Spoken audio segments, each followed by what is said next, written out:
In the name of Allah subhanahu wa ta'ala, the news headlines. Official from the Ministry of Industry and Commerce emphasizes strengthening domestic production. The arrest of 2 professional sorcerers in Saripol and Nangarhar provinces.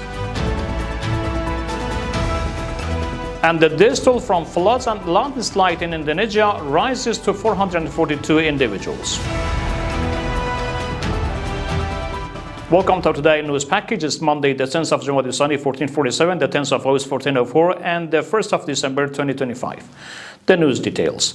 Officials from the Ministry of Industry and Commerce state that strong measures are underway to enhance domestic production across the country.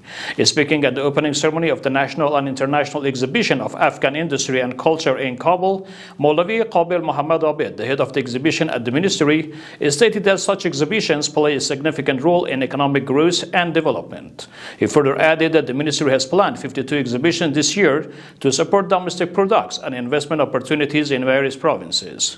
Based on Maulavi Abed's statements, Afghanistan currently offers greater investment opportunities than ever before. He called on investors to take advantage of this favorable environment and contribute to the growth of the private sector.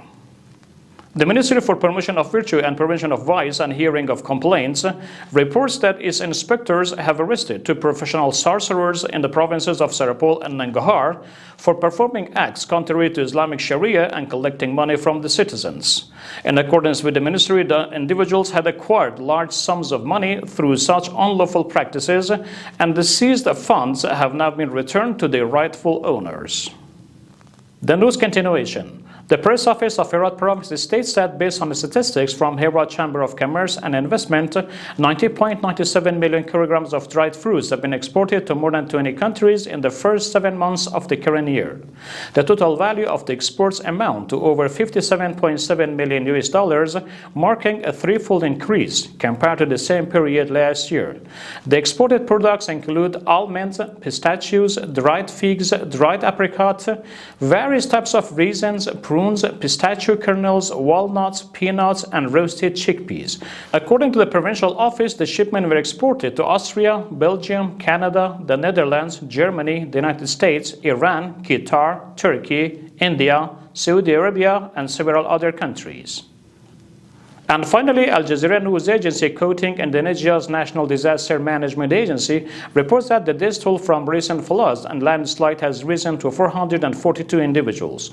Authorities state that more than 400 people remain missing across 3 provinces, including East Sumatra, West Sumatra, and Aceh. The floods have severely affected the islands of Sumatra, leaving thousands without access to basic necessities. Meanwhile, recent flooding in Sri Lanka has resulted in 193 deaths, with another 228 missing.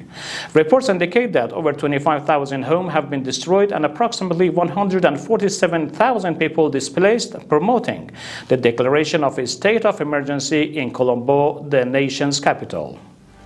That's the end of our news program. For further informative materials, you could track Urooj on social media and platforms. Wassalamu alaikum wa rahmatullahi ta'ala wa barakatuh.